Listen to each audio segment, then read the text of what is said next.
चलो recording start कर दी है। देखो हम लोग बेसिक्स में क्या देखने वाले हैं, हम लोग आज 4 बेसिक्स जानने वाले हैं जो कि मशीन पढ़ने से पहले हम लोग को पता होना चाहिए। और तुम लोग में से बहुत को ये बेसिक्स का आइडिया होगा। हम लोग कल भी ये बेसिक्स को डिस्कस कर दिए थे, बट इस तरह का नाम दे करके नहीं किए थे, ठीक है। सबसे पहला बेसिक्स में आता है क्या, कि जब भी हम लोग करंट कैरिंग, मतलब कोई भी कंडक्टर है अगर उसमें करंट जा रहा है मतलब फ्लक्स आएगा। क्या होगा, करंट जा रहा है मतलब फ्लक्स आएगा। डायरेक्शन ऑफ फ्लक्स क्या होगा, ये हम लोग अभी हम लोग देखेंगे उसको, ठीक है। अगर इसको स्टेटमेंट वाइज लिखे तो क्या लिखेंगे, current carrying wire produces magnetic field, ठीक है, in the area around I, या फिर in the area around it हो जाएगा, ठीक है। देखो अब इस चीज को हम लोग समझते हैं ये क्या है। तो ये एक वायर है, ठीक है, इसमें हमारा करंट जा रहा होगा इस डायरेक्शन में। तो ये करंट जा रहा होगा ना, ये करंट है आई, ब्लैक में करंट है, ठीक है, और रेड में ये एक मैग्नेटिक फ्लक्स को प्रोड्यूस करते हुए जाएगा, ये फाई। ये हमारा एक बेसिक्स का पार्ट है। जब भी करंट कैरिंग कोई भी वायर है या कंडक्टर है, वो अपने अराउंड में एक मैग्नेटिक फील्ड या मैग्नेटिक फ्लक्स बोल लो, उसको वो जनरेट करता है। ये एक बेसिक सा प्रिंसिपल है, ठीक है। दूसरा बेसिक्स क्या है, तो दूसरा बेसिक्स है हमारा, दूसरा बेसिक्स क्या है, तो दूसरा बेसिक्स हमारा है ट्रांसफार्मर रिलेटेड। ट्रांसफार्मर क्या है, तो एक स्टैटिक डिवाइस है जो कि क्या करता है, रोटेट तो उसमें कुछ होता नहीं है, इसी के लिए उसका नाम हम लोग देते हैं स्टैटिक। सिंपल सा बात है, time varying magnetic field, time varying,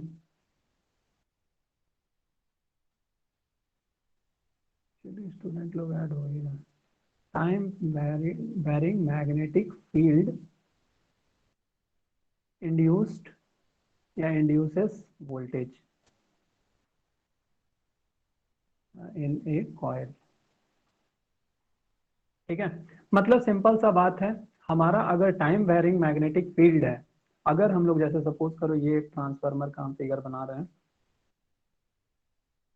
अगर इस साइड में हम लोग का time varying magnetic field present है, तो ये अपने अक्रॉस में एक फ्लक्स जनरेट करेगा, जो कि हम लोग फर्स्ट बेसिक्स में पढ़े कि करंट अगर वहां पे आ रहा है मतलब वो फ्लक्स जनरेट करेगा, वो जनरेट कर रहा है फ्लक्स। ये फ्लक्स जहां इससे लिंक हुआ तब वहां पे क्या होगा, वोल्टेज इंड्यूस होगा। ये हमारा बोलता है ट्रांसफार्मर। मतलब यही इसी प्रिंसिपल पे हमारा काम करता है ट्रांसफार्मर। इसी को हम लोग बोलते हैं क्या, तो म्यूचुअल इंडक्शन। यही हो रहा है, एक सर्किट से दूसरे सर्किट में इलेक्ट्रिसिटी का ट्रांसफर हो रहा है, उसी को हम लोग बोलते हैं म्यूचुअल इंडक्शन। Yes sir. इसी को हम लोग बोलते हैं ट्रांसफार्मर एक्शन। और जब ट्रांसफार्मर तुम लोग पढ़े होगे तो इसी चीज का तुम लोग वाइडली यूज भी किए होंगे। तीसरा बेसिक्स का पार्ट ये है कि हम लोग बात करेंगे लेफ्ट हैंड रूल और राइट हैंड रूल, जो कि हम लोग कल बात कर लिए थे क्या होता है बेसिक्स। बट फिर भी आज हम लोग उसको स्पेसिफाई कर देते हैं कि क्या होता है। जब भी हम लोग करेंट कैरिंग कंडक्टर को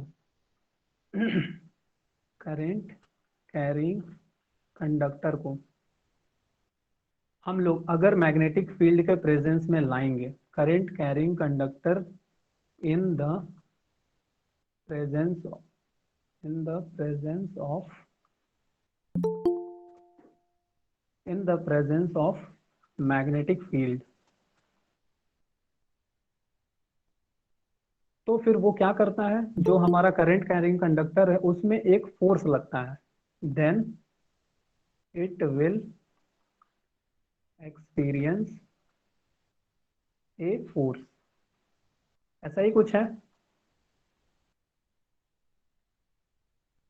मतलब सिंपल सा बात है कि अगर नॉर्थ पोल और साउथ पोल है, ठीक है, यहाँ पे नॉर्थ है, यहाँ पे साउथ है, मतलब यहाँ से यहाँ फ्लक्स लाइंस हमारे पास प्रेजेंट है, नॉर्थ से निकलता है साउथ में जाता है, ये तो तुम लोग को पता है ना। देखो ये भी एक बेसिक का भी पार्ट है, ये नॉर्थ है ये साउथ है, ठीक है। जी सर। फ्लक्स लाइंस हमेशा नॉर्थ से निकलता है साउथ से जाता है।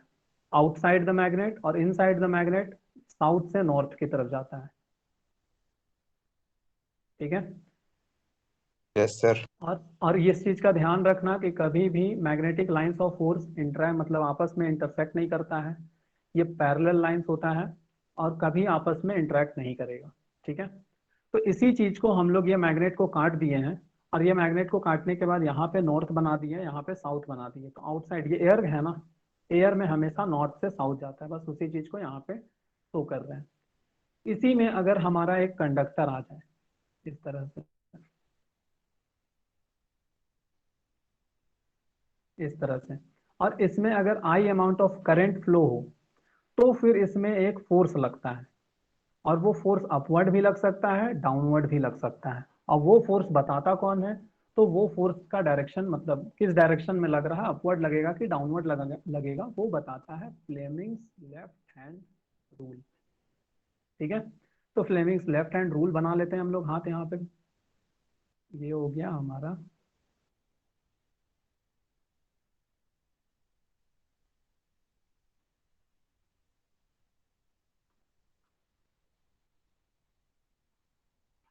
ये फ्लेमिंग्स लेफ्ट हैंड रूल है। इसमें ये क्या है? तो ये मैग्नेटिक फील्ड है, जिसको हम लोग बी से लिखते हैं, या फिर इसको फ्लक्स बोल लो, मैग्नेटिक फ्लक्स डेंसिटी या फिर मैग्नेटिक फील्ड, कुछ भी बोल लो। ये क्या है? तो ये हमारा करंट का डायरेक्शन है, डायरेक्शन ऑफ करंट, इस डायरेक्शन में जा रहा है। और ये जो हम लोग को पता चलता है, थंब जो हम लोग को बताता है, इसको हम लोग बोलते हैं डायरेक्शन ऑफ मोशन। मतलब ये किस डायरेक्शन में होगा। सपोज करो यहाँ पे तुम लोग इमेजिन करो कि हम लोग ये लेफ्ट हैंड रूल को वहां पे लगा रहे हैं, तो ये इस डायरेक्शन में बी वाला आ जाएगा, करंट का उस डायरेक्शन में है। तो बताओ मोशन डाउनवर्ड होगा या अपवर्ड होगा? जल्दी से तुम लोग एक बार प्रैक्टिस कर लो और बताओ डाउनवर्ड होगा या अपवर्ड होगा? डाउनवर्ड। डाउनवर्ड। डाउनवर्ड। कितने लोग बोलते हैं डाउनवर्ड? डाउनवर्ड। डाउनवर्ड होगा सर। देखो, जब ऐसा होता है फ्लेमिंग्स लेफ्ट हैंड और फ्लेमिंग राइट हैंड रूल का जब हम लोग यूज करना रहता है, तो हम लोग हाथ वाथ इधर उधर घुमाना नहीं है तुम लोग को। ठीक है। सिंपली तुम लोग हाथ को अभी अपना जो स्क्रीन है उस पे ले जाओ, वहां पे जैसा चल रहा है उसको घुमाना नहीं है, अपने साइड में, हमारे साइड में करंट का डायरेक्शन है ना? अरे कर रहे हो ना तुम लोग? देखो हमारे साइड में मतलब वो जो डायरेक्शन ऑफ करंट का जो फिंगर है वो हमारे साइड में होगा, और ये जो है इस साइड में हमारा ये वाला फिंगर होगा। तो हम लोग को क्या दिखाई दे रहा है? Motion upward. बट ये तो करंट उधर जा रहा है ना, ये तो आ नहीं रहा है। तो हम लोग जस्ट इसको अपोजिट कर देंगे। इसी के लिए ये थंब जो है वो जस्ट उल्टा चला जाएगा, थंब जो अपवर्ड था वो नीचे चला जाएगा, तो डायरेक्शन ऑफ मोशन इस तरह से मिलेगा। ये हमारा फ्लेमिंग्स लेफ्ट हैंड रूल बोलता है, जो कि तुम लोग डीसी मशीन में थोड़ा बहुत इसके बारे में हम लोग वहां पे पढ़ लेते हैं। ठीक है। Yes sir.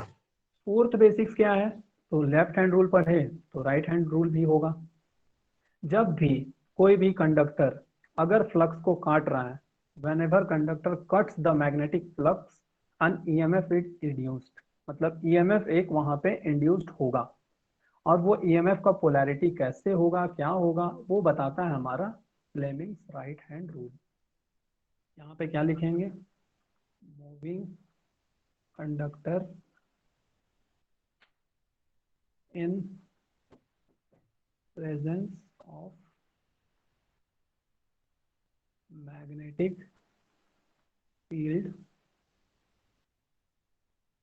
एज ए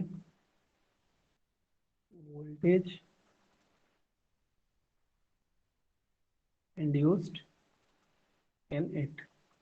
और ये कैसा, किस पोलैरिटी का होगा, कैसा होगा? मतलब देखो, वोल्टेज यहाँ पे आ गया, प्लस माइनस आ गया, अगर इसी को हम लोग शॉर्ट कर देंगे आगे लोड के साथ, तो यहाँ पे करंट फ्लो होने लगेगा। तो ये बताता है हमारा फ्लेमिंग्स राइट हैंड रूल, वो करंट का डायरेक्शन, कि किस करंट का डायरेक्शन क्या होगा। ठीक है। तो हमारा लोड लगा होना चाहिए और सर्किट कंप्लीट होना चाहिए, तब तो करंट फ्लो होगा ना। अगर ये लोड नहीं लगा है, ओपन है, तो फिर करंट यहाँ पे फ्लो होगा क्या? सर। नहीं होगा। No sir. कुछ बोल रहे हो क्या? चलो हम लोग देखते हैं। अब हम लोग राइट हैंड रूल बना लेते हैं यहाँ पे, कैसा होता है, मतलब हमारा राइट हैंड कैसा दिखाई देता है। ये हो गया इस डायरेक्शन में।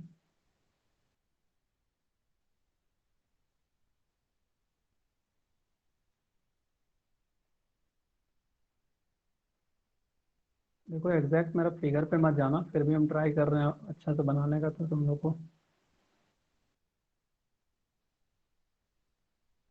ठीक है इस तरह से ही दिखाई देगा ना। अब इसमें क्या है, तो मैग्नेटिक फील्ड रहेगा ही रहेगा, मोशन हम लोग को पता रहेगा ही रहेगा। तो हम लोग को यहाँ पे पता चलता है कि ये इंड्यूस्ड करंट कैसा किस डायरेक्शन में होगा, या फिर यहाँ पे डायरेक्शन ऑफ करंट भी बोल सकते हैं। तो ये अगर बेसिक्स इतना किसी का क्लियर है तो उसको मशीन में तो दिक्कत नहीं होगा। सारा खेल किसका है, मैग्नेटिक फील्ड। यहाँ पे देखो मैग्नेटिक फील्ड, यहाँ पे देखो मैग्नेटिक फील्ड, यहाँ पे देखो मैग्नेटिक फील्ड, यहाँ पे देखो मैग्नेटिक फील्ड। मतलब हम लोग पूरा इलेक्ट्रिकल मशीन में क्या करने वाले हैं, तो मैग्नेटिक फील्ड के बारे में जानने वाले हैं। अगर किसी को ऐसा लगता है कि हमको मैग्नेटिक फील्ड में थोड़ा सा हम कमजोर हैं, जो इलेक्ट्रिकल इंजीनियरिंग जो सब्जेक्ट है उसमें मैग्नेटिक फील्ड नहीं पढ़े थे या क्या होता है, उसको एक बार देख लेना, उसका मशीन और ज्यादा स्ट्रांग हो जाएगा। नहीं भी देखोगे तो भी समझ में आएगा, बट अगर कोई देख लेता है तो फिर उसको बहुत स्ट्रांग हो जाएगा। हम लोग जब इलेक्ट्रिकल इंजीनियरिंग में पढ़ते हैं तो वहाँ पे दो फील्ड पढ़ते हैं, एक मैग्नेटिक फील्ड पढ़ते हैं, एक इलेक्ट्रिक फील्ड पढ़ते हैं। तो हमारे दिमाग में ये सवाल आएगा एज ए स्टूडेंट कि सर मैग्नेटिक फील्ड इतना ज़्यादा क्यों, क्यों नहीं इलेक्ट्रिक फील्ड।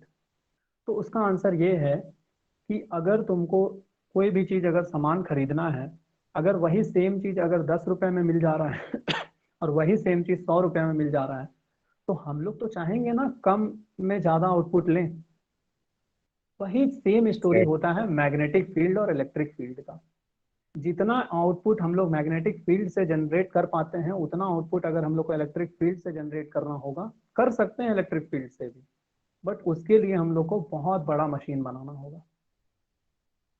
ठीक है चार्ज इसी, जब स्टैटिक रहता है तब मैग्नेट इलेक्ट्रिक फील्ड होता है, हाँ बिल्कुल और जब चार्ज मूविंग रिलेटेड, करता मतलब है हम लोग को तब वहां पे कैपेसिटर, मतलब क्या चार्ज मूविंग करता है, क्या बोल रहे हो, हाँ चार्ज मूविंग मतलब वही ना करंट हो गया। हाँ, तब मैग्नेटिक फील्ड उत्पन्न होता देखो चार्ज मूविंग मतलब क्या हो गया, करंट का फॉर्मूला क्या होता है, dq/dt।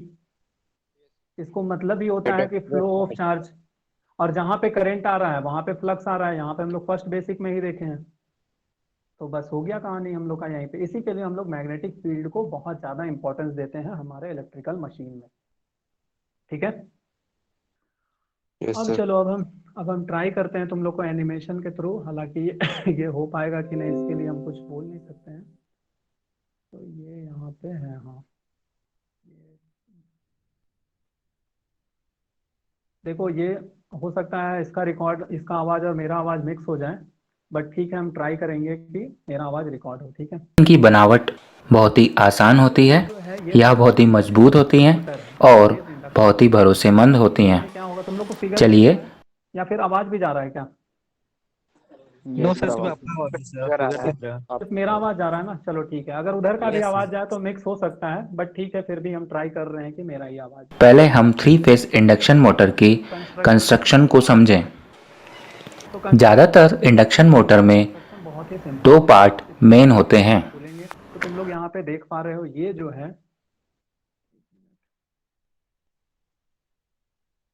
है इसको बोला जाता है क्या, तो इसको बोला जाता है स्टेटर। ठीक है, और ये जो कॉपर वायर दिखाई दे रहा है इसको बोला जाता है वाइंडिंग, और ये जो लाइनिंग वगैरह तुम लोग को दिखाई दे रहा है ये होता है स्लॉट। ठीक है, सबको समझ में आ रहा है। एक यस इंडक्शन ये क्या है, तो ये स्टेटर है, इसी तरह से एक रोटर वाइंडिंग किसको होगा। कहते हैं? वाइंडिंग ये कॉपर वायर को, उसी को बस हम लोग यहाँ पे इस तरह से वाइंडिंग, मतलब ये जगह बना होता है उसको स्लॉट बोलते हैं, और उसमें जो वायर जाता है उसको वाइंडिंग बोला जाता है। ठीक है, मतलब स्लॉट में जो वाइंडिंग गया उसी को हम लोग बोलते हैं क्या, तो उसको हम लोग बोलते हैं वाइंडिंग। ठीक है, मतलब चलो, तो अब हम इसको और प्ले करते हैं। 3 फेज इंडक्शन मोटर बहुत ही प्रचलित हैं क्योंकि इनकी बनावट बहुत ही आसान होती है। यह बहुत ही मजबूत मूव नहीं करता। हाँ तो देखो इसके बाहरी ये कवर चलो चलो, नाम से समझ आ पार्ट मेन होते हैं, हाँ यहाँ तक हम लोग थे। स्टेटर तो इसको बोला जाता है और स्टेटर। अब क्या करेंगे, तुम लोग को दिखाएंगे कि इसको लैमिनेशन रोटर। करने के लिए कैसा हम लोग पूरा मशीन को काट के स्टेटर, लेंगे। तो ये है हमारा रोटर था इससे पहले जो हम लोग देखे अभी, ये।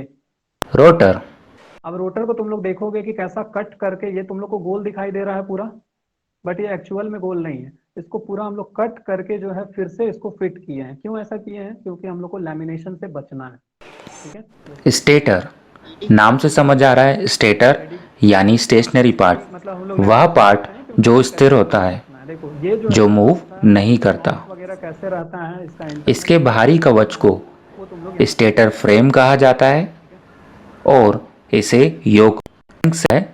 देखो इन स्टैंपिंग्स को लेमिनेशन, इन स्टैंपिंग्स है यस सर। हम लोग वहाँ स्लॉट्स कटे होते हैं, वहाँ पे फिक्स करते हैं उसको। इसमें 3 फेज बाइंडिंग को रखा जाता है। 3 फेज मोटर में डिस्ट्रीब्यूटेड बाइंडिंग वाइंडिंग कैसे होता है? तो हम लोग डिपेंड करता है कितना पोल हम लोग को जनरेट करना है। क्या हम लोग को एक नॉर्थ पोल यहाँ पे होना चाहिए और एक साउथ पोल यहाँ पे होना चाहिए? अगर ऐसा डिजाइन करना है तो हम लोग उस टाइप से वाइंडिंग करते हैं। अगर हम लोग को यहाँ पे भी साउथ चाहिए, इसमें कौन सा वाइंडिंग किया जाता है सर? डिस्ट्रीब्यूटेड वाइंडिंग होता है इसमें। जो भी हमारा प्रैक्टिकल मशीन होता है सब में हम लोग डिस्ट्रीब्यूटेड करते हैं, नॉर्थ और ये हो गया साउथ। इस तरह से अगर है तो ये हमारा 4 पोल हो गया। पहले जो बनाए थे अगर वो है तो वो हमारा 2 पोल हो गया। इसी तरह से पोल हमेशा इवन में होता है। क्या कभी पोल ऑड में हो सकता है? No sir. No sir. Pole कभी भी ऑड में नहीं होता है। ठीक है, भरी जाती है, हम लोग आगे बढ़ते हैं। जो कि कॉपर वायर या एल्यूमिनियम वायर से बनी होती है। इस फील्ड देखो कि जब हम अब बात करते हैं, जब भी हमारा स्टेटर है इसमें हम लोग क्या देते हैं? तो इसमें हम लोग 3 फेज सप्लाई देते हैं। क्योंकि ये जो स्लॉट्स है इसमें हम लोग सप्लाई देते हैं। ये मोटर है ना, मोटर में हम लोग सप्लाई देते हैं या सप्लाई लेते हैं? सप्लाई देते हैं। सप्लाई देते हैं। जब भी इसमें हम लोग 3 फेज सप्लाई देते हैं, 3 फेज कौन सा? बैलेंस्ड। जब भी हम लोग 3 फेज बैलेंस सप्लाई देते हैं, ये वाइंडिंग हम लोग को दिख रहा है मतलब ये स्पेस हो गया। ठीक है, जो दिखता है उसको हम लोग स्पेस बोलते हैं, जो नहीं दिखता है उसको हम लोग टाइम बोलते हैं। तो 3 फेज बैलेंस सप्लाई, अगर 3 फेज बैलेंस्ड वाइंडिंग में जाता है तो फिर एक आरएमएफ जनरेट होता है। कैसे होता है वो तुम लोग का डेरिवेशन इसके बाद अभी तुरंत पता चलेगा। अभी तुम लोग देख लो कि ये जनरेट होता है। 3 फेज सप्लाई देते हैं तब यह वाइंडिंग घूमती हुई मैग्नेटिक फील्ड बनाती है। वाइंडिंग को अलग अलग तरीके से बांधा जाता है, अलग अलग नंबर ऑफ पोल्स के लिए। यह इतनी चाहिए स्पीड dF/P। और जो हमारा आरएमएफ का आएगा, ये जो रोटेट कर रहा था अभी तुम लोग जो देख पाए थे, उसका स्पीड क्या होगा? तो इसका स्पीड होता है ns = 120F/P। ठीक है, अभी तुम लोग का इससे बात यहाँ पर एन घूमती, P नंबर ऑफ पोल्स है, नंबर ऑफ और P नंबर ऑफ पोल्स है। इस तरह अब बात करते हैं रोटर की। कर लेते हैं वीडियो सर। क्लियर कर लेते हैं। हाँ बोलो। बैलेंस सप्लाई देंगे तब ना होगा sir RMF balance supply balanced winding को देंगे तब होगा। सिर्फ बैलेंस सप्लाई से नहीं होगा, सिर्फ बैलेंस वाइंडिंग से नहीं होगा, दोनों होना चाहिए। वो तुम लोग मैथमेटिकल रोटर नाम से समझ आ रहा है, यह घूमने वाला पार्ट है। इसमें शाफ्ट के ऊपर सिलेंड्रिकल कंडक्टर की तरह स्लॉट्स बने होते हैं, जिनमें बने होते हैं, जिनमें कंडक्टर बार्स को रखा जाता है। कंडक्टर बार्स जो होते हैं वह कॉपर के। ये जो है ये हमारा शाफ्ट है।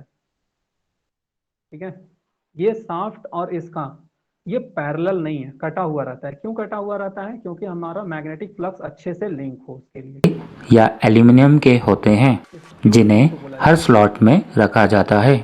इन कंडक्टर्स को शॉर्ट सर्किटिंग एंड रिंग के द्वारा आपस में कनेक्ट कर, ये दोनों को क्या करते हैं? एंड में ये एंड रिंग्स नाम दिया गया है। ये भी एंड रिंग है, ये भी एंड रिंग है। दोनों को आपस में ले जा करके शॉर्ट करते हैं। क्यों शॉर्ट करते हैं? क्योंकि ईएमएफ इंड्यूस होने के बाद जब शॉर्ट होगा तब तो करंट उसमें फ्लो होगा ना, तब तो हम लोग बता पाएंगे कि अब इसका डायरेक्शन मतलब करंट का डायरेक्शन क्या होगा या फिर मोशन कैसा देगा। अगर करंट ही नहीं फ्लो होगा तो फिर हम लोग बता नहीं पाएंगे। ये रोटर में, और एक चीज जान लो, जितना स्टेटर में पोल बनता है, स्टेटर में पोल बनता है उतना ही पोल हमारा रोटर में भी बनता है। हाँ, रोटर का पोल हम लोग को दिखाई नहीं देता है, बट जितना स्टेटर का पोल होता है उतना रोटर का पोल होगा। ये मस्ट है किसी भी मशीन के लिए, चाहे फिर वो डीसी हो चाहे फिर वो एसी। दिया जाता है। जो स्लॉट्स होते हैं जिनमें कंडक्टर बार्स को रखा जाता है वह शाफ्ट के एक्सिस के पैरेलल नहीं होते हैं, जबकि थोड़े से स्क्यूड होते हैं। इसके दो कारण होते हैं। पहला, ऐसा करने से नॉइस कम हो जाती है, यानी आवाज कम हो जाती है। और दूसरा, आवाज मल्टीपल फ्लो या करंट में जब हम मोटर में 3 और दिन देख लेंगे। अभी सर फिलहाल हम लोग फॉगिंग क्या होता है सर? सर वो स्क्विरल केज रोटर था। नहीं, अभी हम सिर्फ स्टेटर का बात किए हैं, अभी हम रोटर का बिल्कुल भी बात नहीं किए हैं। अभी सिर्फ हम स्टेटर के बारे में समझा रहे थे, इसी के लिए हम ये वीडियो को यहीं पे खत्म कर रहे हैं और फिर हम लोग बात करेंगे फिर से कि क्या होता है, कैसे होता है। ठीक है, ठीक है सर। तो आई होप तुम लोग को फेज सप्लाई देते हैं, जिसकी वजह से मोटर की वाइंडिंग में करंट फ्लो करता है। और यह करंट इस प्रकार होता है कि यह घूमती हुई मैग्नेटिक फील्ड उत्पन्न करता है, क्योंकि हम जानते हैं 3 फेज सप्लाई का करंट किस प्रकार वेरी करता है, बदलता है। यह मैग्नेटिक फील्ड रोटर के कंडक्टर से जाकर लिंक करती है और फाराडे के नियम के अनुसार इन रोटर कंडक्टर में ईएमएफ उत्पन्न हो जाता है। और क्योंकि कंडक्टर्स एंड रिंग के द्वारा आपस में जुड़े हुए हैं, जिससे एक क्लोज सर्किट बनती है और इस क्लोज सर्किट में करंट फ्लो होता है। करंट का डायरेक्शन हम लेंज लॉ के मदद से ज्ञात कर सकते हैं, जो यह कहता है कि रिजल्ट यानी कि करंट हमेशा कॉज यानी कि मैग्नेटिक फील्ड के विपरीत होगा। यहाँ पर करंट के उत्पन्न होने का कारण मैग्नेटिक फील्ड का घूमना है, यानी कि करंट उस डायरेक्शन में फ्लो होगा जिससे वह कॉस को अपोज कर सके, यानी कि अपनी मैग्नेटिक फील्ड बनाकर कॉस का विरोध कर सके। करंट के खुद की मैग्नेटिक फील्ड बनाने की वजह से रोटर के ऊपर एक बल उत्पन्न होता है जो उसे घुमाता है, जिसकी वजह से रोटर मैग्नेटिक फील्ड के डायरेक्शन में ही घूमने लगता है। यानी कि हम कह सकते हैं इस प्रोसेस में रोटर के ऊपर पोल्स उत्पन्न होते हैं, जो कि हमेशा स्टेटर के ऊपर घूमते हुए विपरीत पोल्स को पकड़ने की कोशिश करते रहते हैं। रोटर के ऊपर उत्पन्न हुए पोल्स हमेशा स्टेटर्स के पोल्स को पकड़ने की कोशिश करते हैं, लेकिन वह कभी उन पोल्स को पकड़ नहीं पाते, क्योंकि अगर ऐसा होगा तो रोटर मैग्नेटिक फील्ड की स्पीड से ही घूमने लगेगा, जिससे रोटर को कोई भी मैग्नेटिक फील्ड चेंज होते हुए महसूस नहीं होगी और रोटर में ईएमएफ इंड्यूस्ड होना बंद हो जाएगा और ना ही करंट फ्लो करेगा और ना ही रोटर के ऊपर पोल्स उत्पन्न होंगे। इसी कारण से रोटर कभी भी घूमती हुई मैग्नेटिक फील्ड की स्पीड से नहीं घूमता। जैसा कि हमने जाना, स्टेटर की फील्ड सिंक्रोनस स्पीड से घूमती है और रोटर हमेशा सिंक्रोनस स्पीड से कम तेजी पर घूमता है, जिसकी वजह से इंडक्शन मोटर को असिंक्रोनस मोटर भी कहा जाता है, क्योंकि यह कभी भी सिंक्रोनस स्पीड पर नहीं घूमती। यह प्रक्रिया तब तक चलती रहेगी जब तक हम वाइंडिंग को सप्लाई देंगे। तो इंडक्शन मोटर इस प्रकार कार्य करती है। इसकी और भी डिटेल्स को हम अपने आने वाले वीडियोस में कवर करेंगे। होप आपको ये वीडियो पसंद आया होगा और अब आपको एक बेसिक आइडिया हो गया होगा कि इंडक्शन मोटर किस प्रकार कार्य करती है। Thank you.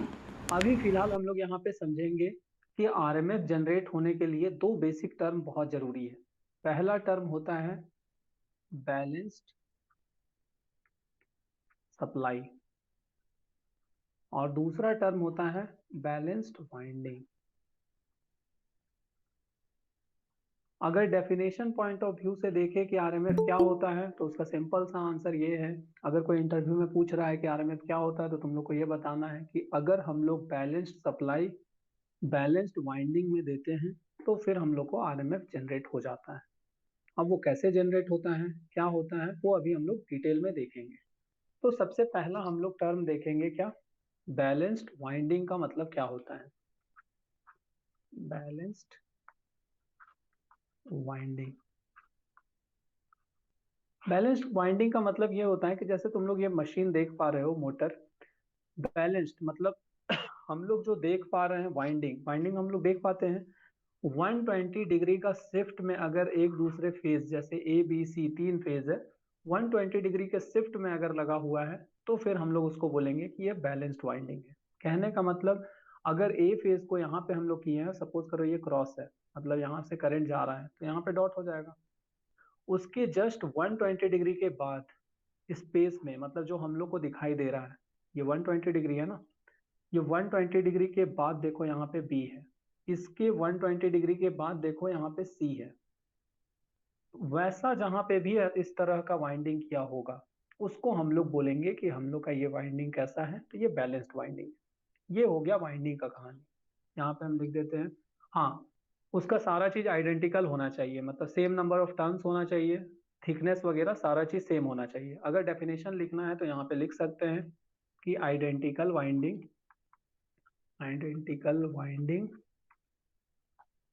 Having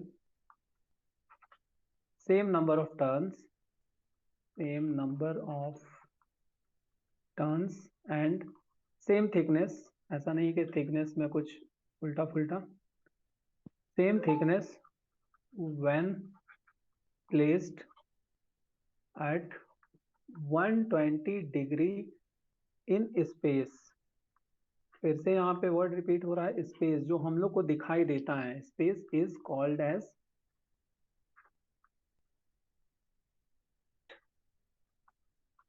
winding.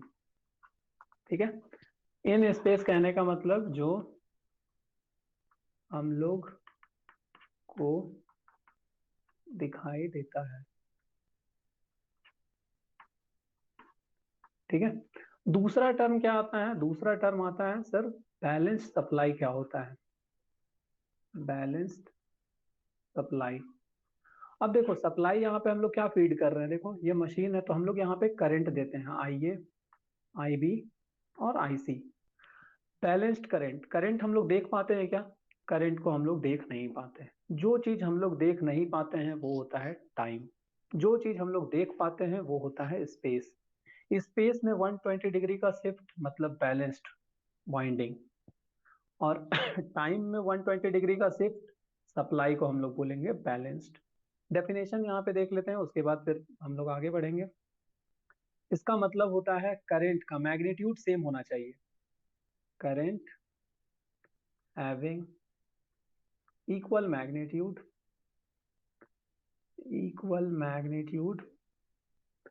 Obviously same frequency होना चाहिए, सेम फ्रीक्वेंसी एंड 120 डिग्री का फेज शिफ्ट होना चाहिए। 120 डिग्री फेज शिफ्ट बोल लो या डिफरेंस बोल लो।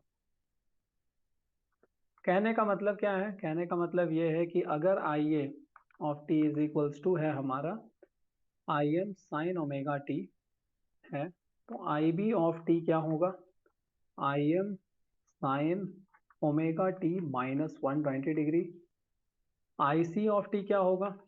तो I M sine omega T minus इससे और 120 का लैग मतलब 240 डिग्री। ऐसा सप्लाई को हम लोग बोलते हैं क्या? Balanced supply. क्यों बैलेंस्ड बोल रहे हैं?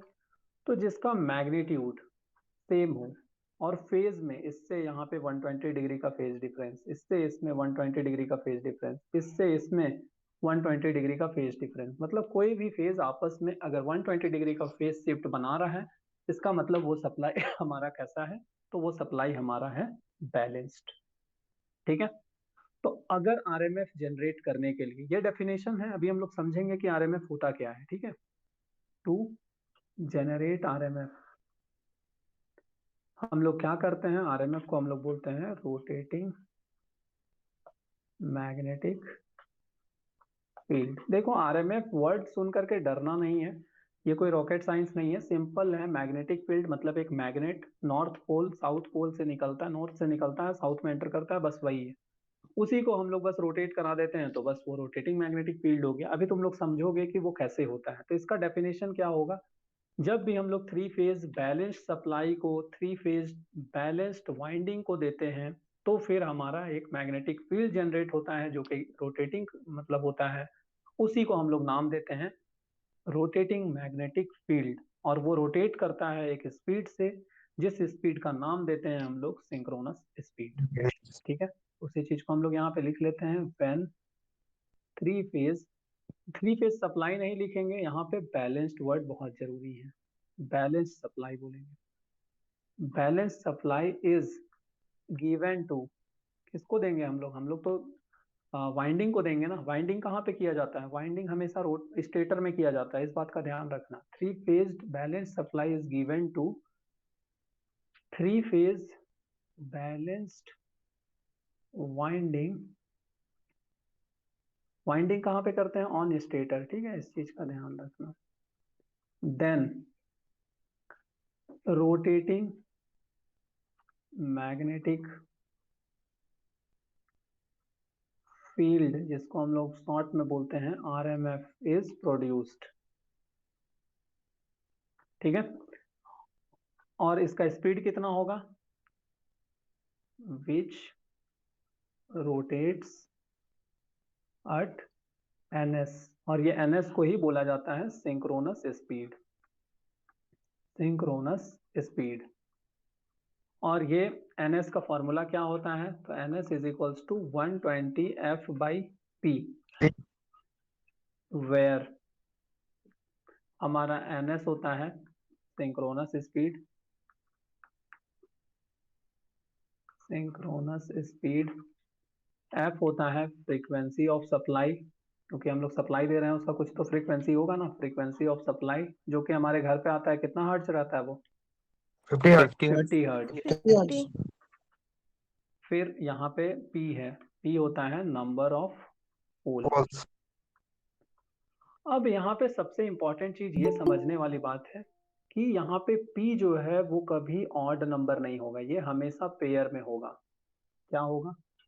P हमेशा पेयर में होगा। क्यों? क्योंकि एक नॉर्थ है मतलब साउथ आएगा, दो नॉर्थ है दो साउथ आएगा, तो हमेशा ये पेयर में बनेगा। इसका मतलब अगर एग्जांपल ले लें तो ये 2 हो सकता है, ये 4 हो सकता है, ये 6 हो सकता है, ये 8 हो सकता है, ये बढ़ता चला जाएगा। तो और हम लोग को पता है इंडिया में फ्रीक्वेंसी कितना है? 50 हर्ट्ज है। तो यहाँ पे 50 हर्ट्ज। एग्जांपल के तौर पे लिख सकते हैं, इन इंडिया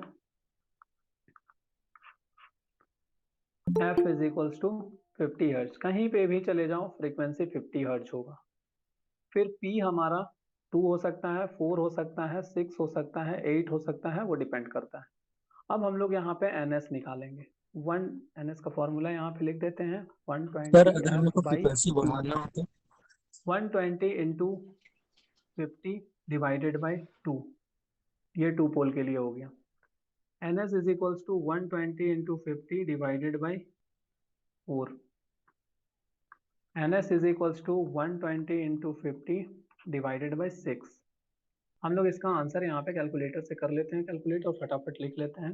देखो ये हो गया 120 इंटू 50 डिवाइडेड बाई 2, ये हो गया 3000 आरपीएम से रोटेट करेगा, 3000 आरपीएम। उसी तरह से यहाँ पे हो जाएगा 4 का, तो ये 1500 हो जाएगा। तो यहाँ पे 1500 आरपीएम। उसी तरह से यहाँ पे 6 कर लो, वहाँ 750 1000 ये हो जाएगा 1000 1000 आरपीएम, 1000 आरपीएम। मतलब हमारा इंडिया में कोई भी, चाहे जनरेटर ले लो, चाहे जनरेटर में भी आएगा आरएमएफ, जहां पे भी three phase balance supply, three phase balance winding को मिलेगा वहां पे आरएमएफ आना है, ठीक है। तो अभी हम लोग मोटर का बात कर रहे हैं, तो हमारे पास अगर हम लोग 2 पोल का मशीन देंगे तो 3000 होगा, 1500 होगा, 1000 होगा, ये हमारा फिक्स रहता है। अब ये फिक्स तो रहता है, तो अब हम लोग यहाँ पे देखेंगे कि आरएमएफ प्रोड्यूस कैसे हो रहा है। हम लोग तो उसका डेफिनेशन समझ लिए, उसका इवन हम लोग को वैल्यू पता चल गया कि आरएमएफ क्या है, कैसे उसका कितना वैल्यू आता है। हम तुम लोग को ये बताए थे जहां पे करंट आएगा वहां पे फ्लक्स आएगा। तो देखो कंसेप्ट ऑफ यहाँ पे आरएमएफ लिखते हैं अब हम लोग, कंसेप्ट ऑफ आरएमएफ। ये तुम लोग को मैथमेटिकली प्रूफ होगा कि कैसे क्या होता है। जहां पे करंट आएगा, करंट के चलते फ्लक्स आएगा, तो फ्लक्स का भी हम लोग डायरेक्टली फ्लक्स लिखते हैं, ठीक है। फ्लक्स ए क्या होगा? तो phi M sine omega T. ये करंट आई के चलते, आई ए के चलते फाई ए आया, उसी तरह से करंट आई बी के चलते फाई बी आएगा, जिसका phi M sine omega T minus 120। उसी तरह से फाई सी आएगा phi M sine omega T minus 240 बोल लो या फिर प्लस 120 बोल लो। अब हम लोग क्या करेंगे, तो इसका हम लोग डायग्राम बना लेते हैं सबसे पहले। तो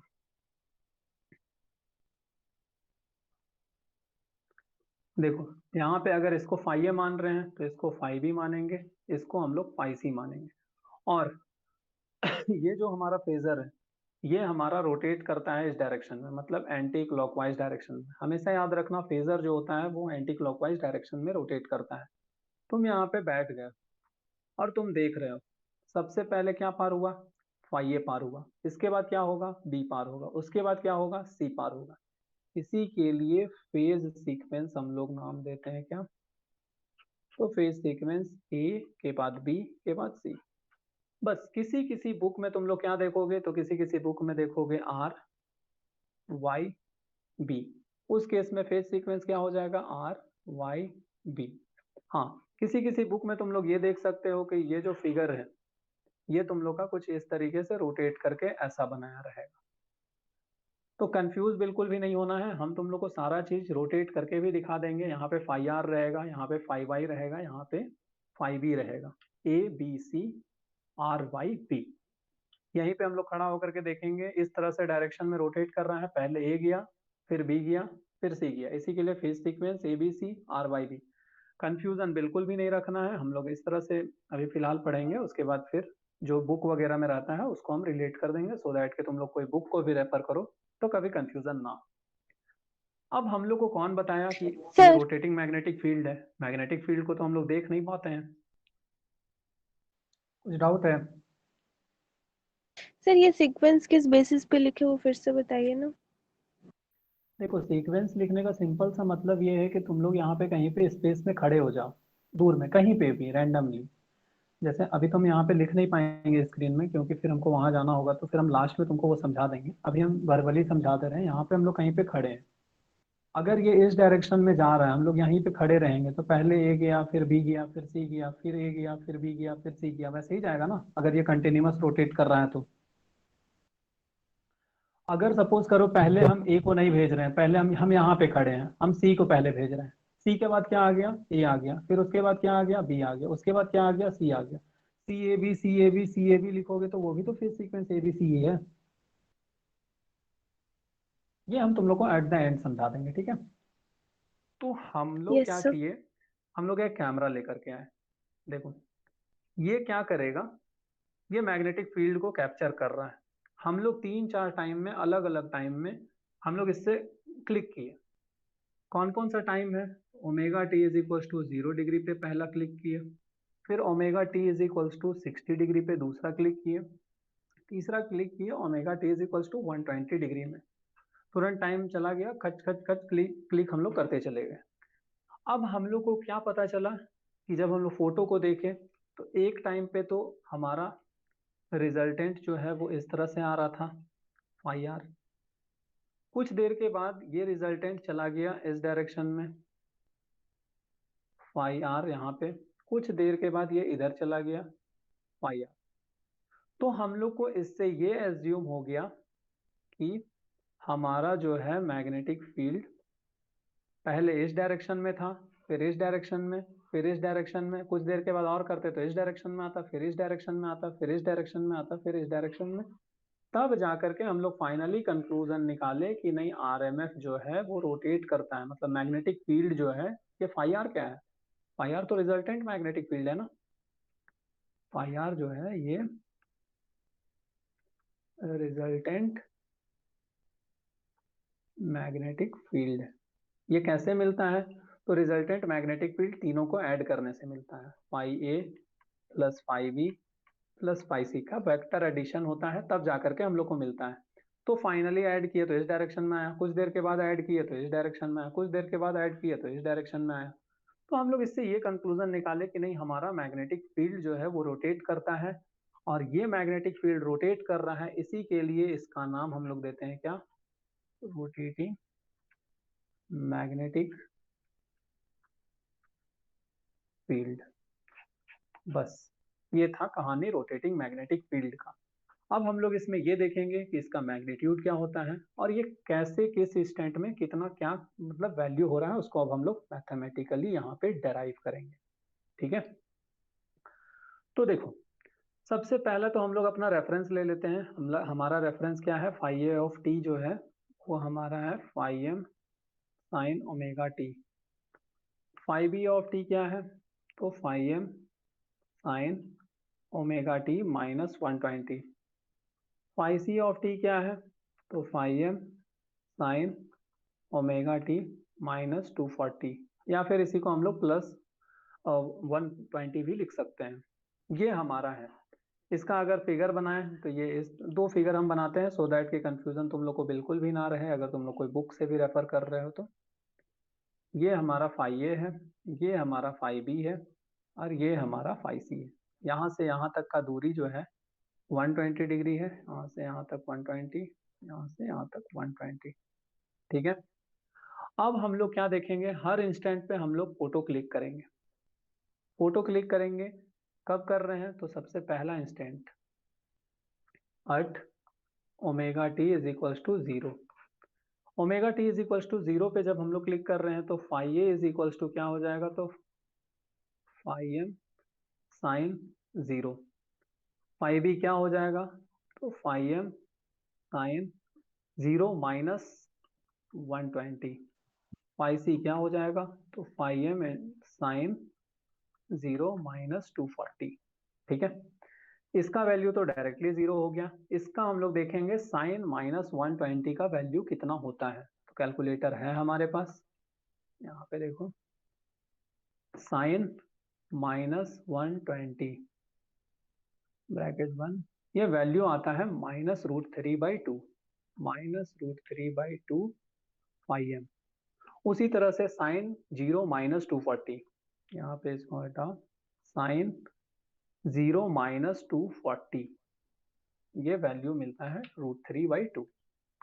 तो यहाँ पे √3/2 फाई एम। इस तरह से हम लोग को वैल्यू मिल गया।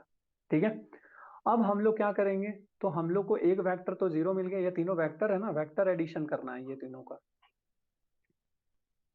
वेक्टर एडिशन करना है, जिसमें एक जो है वो 0 चला गया। अब तो हम लोग को दो वेक्टर को ऐड करना है।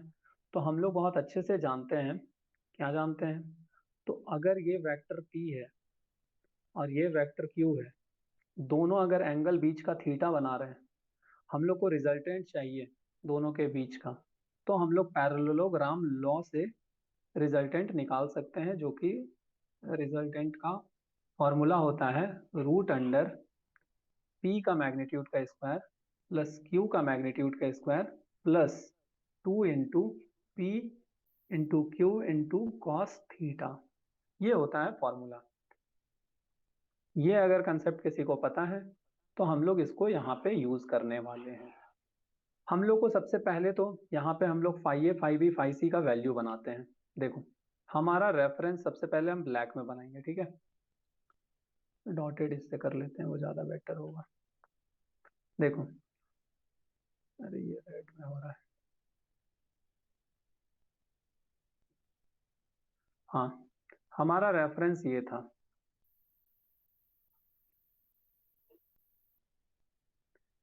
जिसमें यहाँ पे था हमारा क्या, तो फाई ए, यहाँ पे क्या था, तो फाई बी, यहाँ पे क्या था, तो phi C. But at omega T is equals to 0 पे क्या मिला है हम लोग को, तो ओमेगा 2 इज इक्वल्स टू 0 पे हम लोग को मिला है फाई ए का वैल्यू तो 0 है, फाई बी का वैल्यू हम लोग को -√3/2 फाई एम मिला है, और फाई सी का वैल्यू मिला है √3/2 फाई एम। मतलब इसका साफ है कि फाई ए जो है वो इधर, एक मिनट,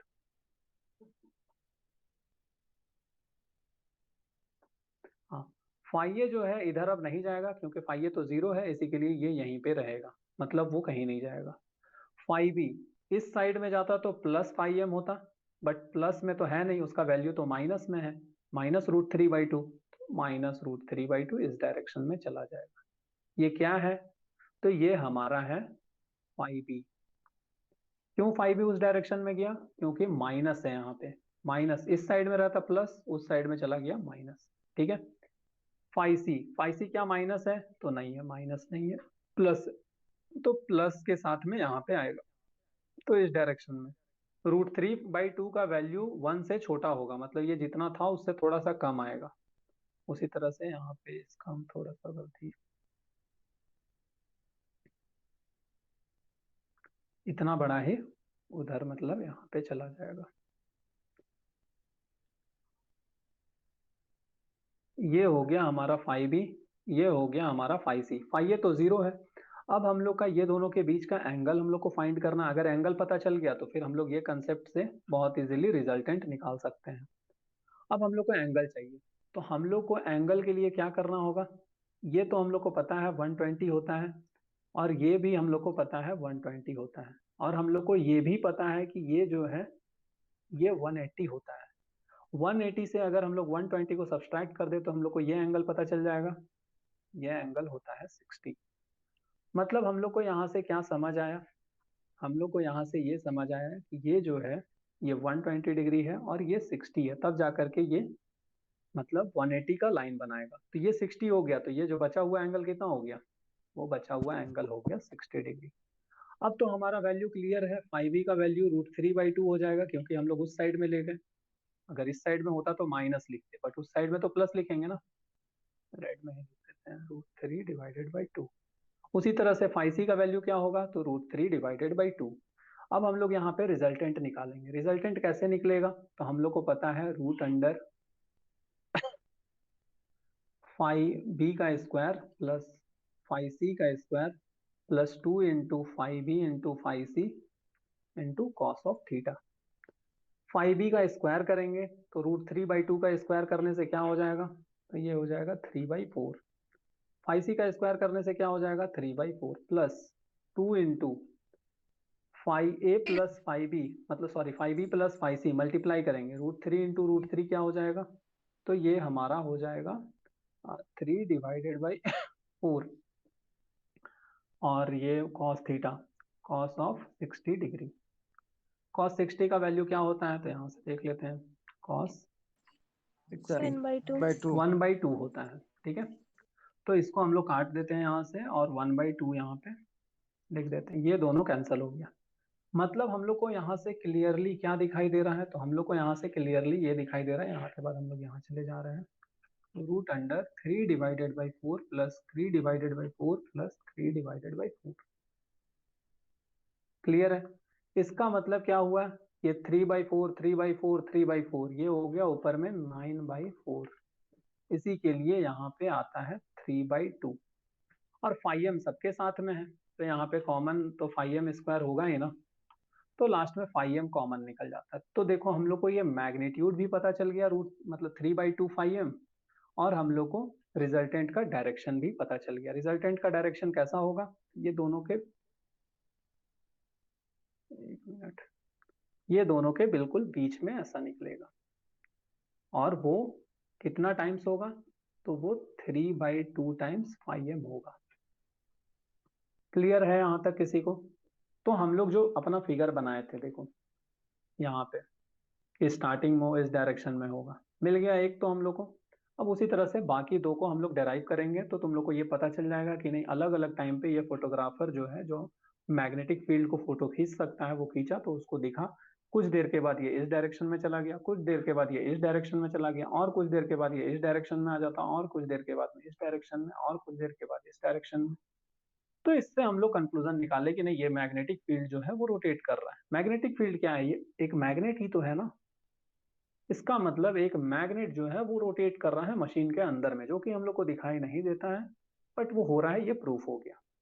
अब हम लोग सेकेंड इंस्टेंट पे चले जाते हैं, at omega T is equals to 60 degree पे।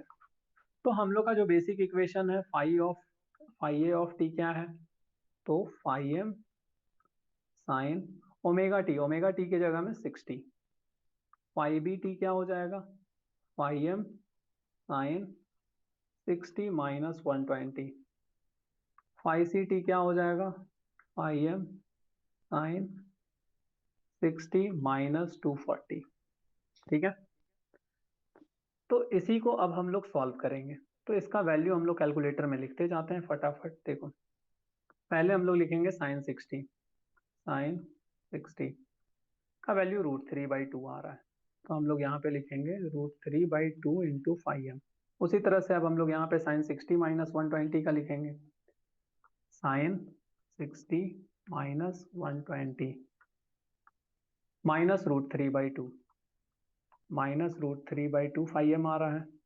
उसी तरह से हम लोग लिखेंगे ये 5c, तो इसका वैल्यू हो जाएगा sin 60 माइनस 240, इसका वैल्यू हो जाएगा 0। तो तुम लोग फिर से यहाँ पे देख पा रहे हो कि ये 0 हो गया।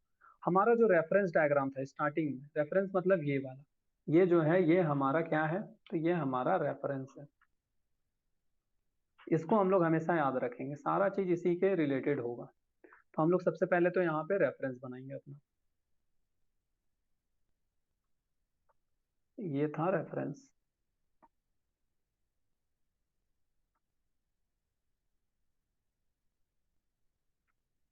ठीक है, जिसमें हमारा क्या मिला है 5m, 5m का वैल्यू पॉजिटिव। अच्छा पहले यहाँ पे लिख देते हैं, ये हमारा था 5m, ये हमारा था 5b, ये हमारा था 5c। अब हम लोग सबसे पहले तो बनाते हैं कि ये क्या मिला है, तो 5a से कम मिलेगा क्योंकि √3/2 का वैल्यू लेस देन 1 होता है, तो इसी के लिए यहाँ पे कहीं पे 5a आएगा, तो इसका नाम हम लोग दे देते हैं 5a। उसके बाद मतलब 5a लिखने की जगह √3/2 5m लिख देते हैं। ठीक है, उसी तरह से हम लोग को मिलेगा क्या 5b। 5b अगर पॉजिटिव होता तो इस डायरेक्शन में लेते, बट 5b क्या है, तो नेगेटिव है, तो नेगेटिव है तो इसके जस्ट उल्टा उधर जाएगा, तो ये यहाँ पे चला जाएगा। यहाँ पे इसका वैल्यू क्या हो जाएगा, तो √3/2 इंटू 5m। फिर से वही कंसेप्ट लगाएंगे, ये एंगल कितना है, तो अभी हम लोग जस्ट डेराइव किए हैं, ये एंगल 60 डिग्री हम लोग को पता है। अभी हम लोग जस्ट डेराइव किए हैं, क्या डेराइव किए हैं, तो हम लोग ये डेराइव किए हैं कि अगर कोई दो वेक्टर है, अगर कोई दो वेक्टर है उसके बीच का एंगल अगर 60 डिग्री है, तो हम लोग को फाई रिजल्टेंट का वैल्यू उसके बीच में मिलता है 30 डिग्री से, और हम लोग को फाई रिजल्टेंट का वैल्यू होता है 3/2 पाई। तो यहाँ पे हम लोग का अगर पैरेललोग्राम लो लगाते हैं हम लोग, तो ये कुछ इस तरीके से हम लोग यहाँ पे बनाएंगे, और हम लोग को रिजल्टेंट मिलेगा इस डायरेक्शन में, जो कि होगा कितना, तो 3/2 5m, 3/2 5m इसका वैल्यू होगा। क्लियर हुआ ये कौन सा इंस्टेंट है, तो omega T is equals to 60 degree, तुम लोग यहाँ पे देख सकते हो। अच्छा किसी को डाउट है, ज्यादा तो नहीं हो जा रहा है तुम लोग के लिए, नो सर।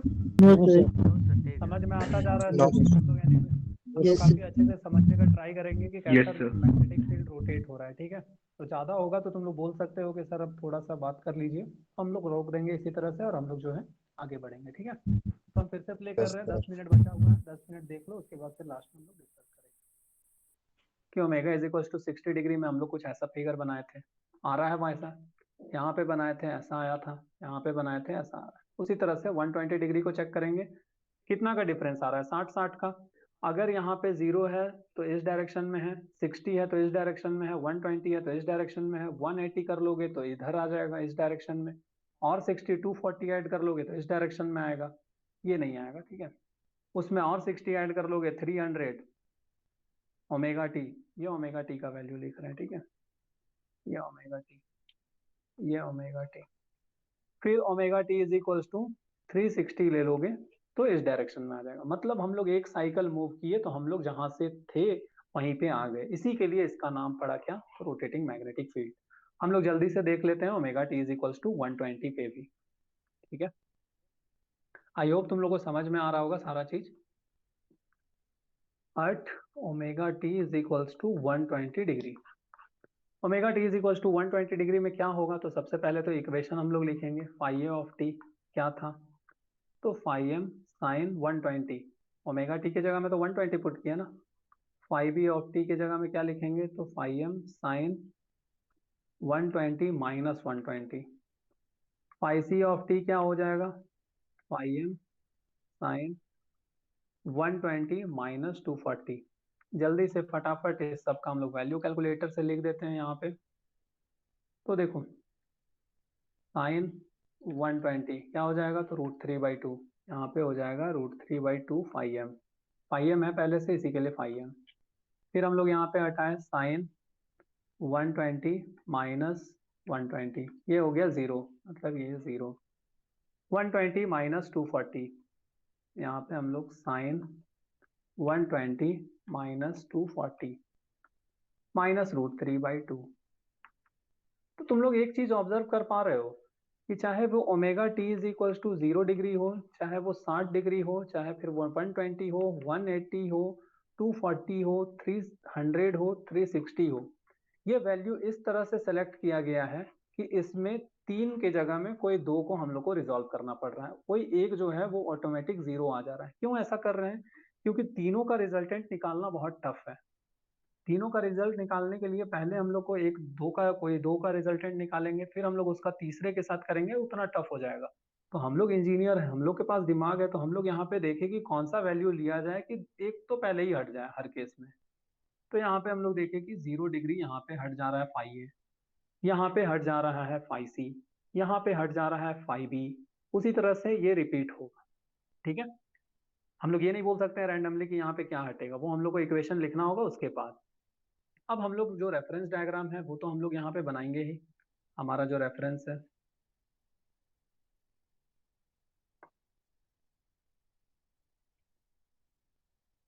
ये हो जाता है फाई ए, ये हो जाता है फाई बी, ये हो जाता है फाई सी।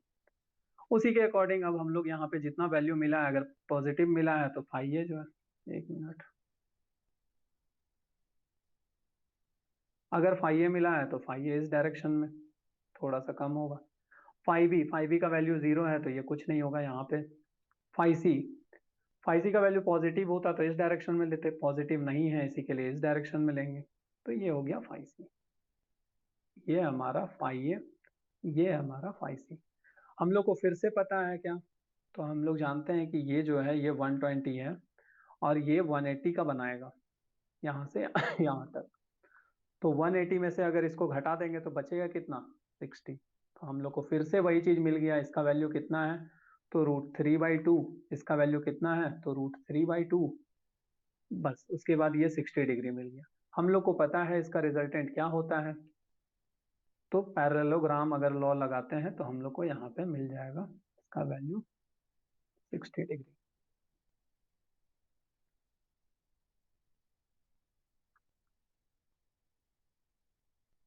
इस तरह से इसका वैल्यू मिलेगा कितना, तो इसका वैल्यू मिलेगा 3/2 φm। मतलब हमारा कंक्लूजन क्या रहा, हम कंक्लूजन पॉइंट यहाँ पे तुम लोग को एक कंक्लूजन टेबल बना करके ड्रॉ करते हैं, फिर तुम लोग का डाउट लेंगे, किसी का कोई भी डाउट होगा फटाफट क्लियर कर लेंगे हम लोग। ठीक है, तो देखो सबसे पहले हम लोग जो है अपना रेफरेंस बनाते हैं यहाँ पे। फाई ए क्या है, तो phi M sine omega T. Phi B क्या है, तो phi M sine omega T minus 120। Phi C क्या है, तो phi M sine omega T minus 240। हमारा रेफरेंस डायग्राम यहाँ पे हम बनाते हैं, सॉरी ये ब्लैक में,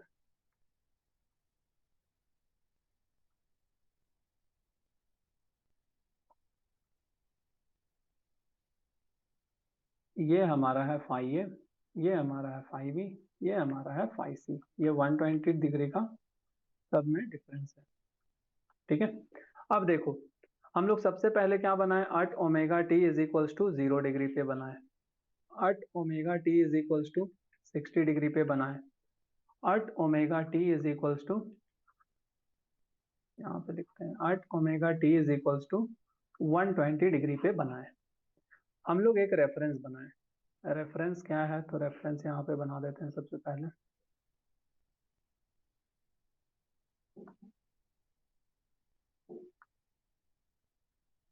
ये हमारा है रेफरेंस फाई ए, फाई बी और ये फाई सी, और ये रेफरेंस सब में रहेगा, तो इसको हम कॉपी करके सब में पेस्ट कर देते हैं फटाफट। ये हो गया कॉपी पेस्ट, यहाँ पे भी ये आ जाएगा पेस्ट। यहाँ पे भी ये आ जाएगा। हम लोग सबसे पहले यहाँ पे देखे थे क्या, तो हम लोग को जो भी तुम लोग बाद में मिला लेना डाटा, हम यहाँ पे लिखते चले जा रहे हैं। फाइव ए यहाँ पे हम लोग को 0 मिल रहा था, तो फाइव ए कुछ नहीं मिलेगा, 0 मिलेगा। फाइव बी क्या था, तो -√3/2 था, माइनस इधर चला गया था। फिर हम लोग को 5C प्लस में था इस डायरेक्शन में। इसी के लिए फाइनली हम लोग को क्या मिला था रिजल्टेंट, हम लोग को रिजल्टेंट इस डायरेक्शन में मिला था। ठीक है, उसी तरह से यहाँ पे at omega T is equals to 60 degree पे आते हैं। Omega T is equals to 60 degree में हम लोग को क्या चीज 0 मिला था, देखना पड़ेगा। देखो यहाँ पे 5C 0 मिला था, ठीक है। Omega T is equals to 0 में 5C ये कुछ नहीं मिला था, 0 मिला था। फाइव ए का वैल्यू कितना था, एक मिनट, फाइव ए का वैल्यू √3/2, मतलब जिस डायरेक्शन में वो है उसी डायरेक्शन में था। फाइव ई का वैल्यू कितना मिला था, तो फाइव ई का वैल्यू उसके जस्ट अपोजिट मिला था, -√3/2। फिर इसका रिजल्टेंट हम लोग निकाले थे, तो रिजल्टेंट इसका यहाँ पे कहीं पे आया था, जिसका कि वैल्यू था 3/2 IM। ये फाइव रिजल्टेंट का वैल्यू है, ये फाइव रिजल्टेंट का वैल्यू है 3/2 IM। उसी तरह से omega T is equals to 120 पे अभी हम लोग जस्ट किए, omega T is equals to 120 में 5B 0 मिल रहा था, रेड से कर देते हैं, 5B 0 मिल रहा था। 5A का वैल्यू कितना था, तो 5A का वैल्यू √3 प्लस में था, तो ये प्लस इस डायरेक्शन में जा रहा है, फिर ये इस डायरेक्शन में, सॉरी माइनस इस डायरेक्शन में। 5C का नेगेटिव था ना, हाँ 5C का नेगेटिव था, तो ये इस डायरेक्शन में पॉजिटिव होता, इस डायरेक्शन में नेगेटिव होगा। तो इसका रिजल्टेंट हम लोग को इस डायरेक्शन में मिला, जिसका कि वैल्यू कितना है, जिसका वैल्यू है 3/2 IM, जो कि 5 रिजल्टेंट है। तो ये जो फोटोग्राफर था हम लोग का, ये फोटो क्लिक किया, उसके बाद फोटो लेकर के आया, ये जो फोटोग्राफर था ये फोटो क्लिक किया और लेकर के आया हमारे पास। हम लोग को तो अपने आंख से दिखता नहीं है कि मैग्नेटिक फील्ड कैसा है, तो ये इस तरह का रिपोर्ट तैयार करके ले आया। 0 डिग्री में ऐसा दिख रहा है सर, 60 डिग्री में ऐसा दिख रहा है, 120 डिग्री में ऐसा दिख रहा है। इसको देखने के बाद हम लोग ये कंक्लूजन निकाल लिए कि 120 के बाद और 60 ऐड कर लो तो 180 डिग्री पे कैसा होगा वो हम लोग को पता चल गया, 240 पे कैसा होगा वो पता चल गया, 300 पे कैसा होगा वो पता चल गया, 360 पे कैसा होगा वो पता चल गया। इसके बेसिस पे हम लोग डिसाइड किए और हम लोग इसका नाम दिए कि नहीं हमारा मैग्नेटिक फील्ड रोटेट कर रहा है, तो अब हम लोग इसका नाम दे देते हैं रोटेटिंग मैग्नेटिक फील्ड। तो आई होप तुम लोग को समझ में आया होगा कि रोटेटिंग मैग्नेटिक फील्ड को रोटेटिंग मैग्नेटिक फील्ड क्यों बोला जाता है। डेरिवेशन, हाँ एग्जाम पे डिपेंड करता है कि एग्जाम कितना मार्क्स का है। अगर कम मार्क्स का क्वेश्चन है, 5 मार्क्स का क्वेश्चन है, तो तुम लोग ये 3 मतलब कोई 2 भी बना सकते हो तो भी दिखा सकते हो, 3 बना देना ज्यादा बेटर रहेगा। क्वेश्चन 10 मार्क्स का है, ज्यादा मार्क्स का है, तो फिर तुम लोग 180 डिग्री को भी बना सकते हो, जिससे पूरा क्लियर एक आइडिया दिखे कि हाँ रोटेट कर रहा है इस तरह से। बाकी आई होप तुम लोग को समझ में आ गया होगा कि हमारा मैग्नेटिक फील्ड रोटेट कैसे करता है। ठीक है,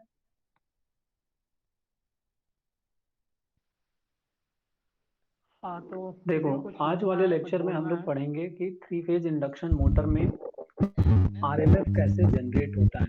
आरएमएफ क्या है, तो आरएमएफ का मतलब होता है रोटेटिंग मैग्नेटिक फील्ड। वो मैग्नेटिक फील्ड जो रोटेट कर रहा है बस उसी को हम लोग बोलते हैं आरएमएफ। तो आरएमएफ क्या होता है उससे पहले हम लोग थोड़ा सा जान लेंगे कि 3 फेज इंडक्शन मोटर कैसे दिखता है, Yes, क्या sir. क्या होता है Yes, उसके अंदर में, वो सब हम लोग जान लेते हैं। थोड़ा सा कुछ बेसिक्स कवर कर देते हैं, उसके बाद फिर हम लोग अपना टॉपिक में आ जाएंगे आरएमएफ। ठीक है, आपका आवाज बहुत स्लो आ रहा तो तुम लोग को हम बताए हुए हैं पहले से कि ये जो क्रॉस होता है, क्रॉस क्या रिप्रेजेंट करता है, बोलो। तो अगर किसी भी कंडक्टर को अगर हम लोग सिंपली ये वायर है ऐसे देख रहे हैं तो ठीक है, बट आरपीएम का मतलब होता है रोटेशन पर मिनट, तो फिर हम लोग को क्या दिखाई देगा, हम लोग को तो गोल दिखाई देगा। अब ये करंट इधर जा रहा है तो यहाँ पे क्रॉस, मतलब इनटू द बोर्ड है तो क्रॉस। सर आपकी तरफ से बहुत साउंड आ रहा है।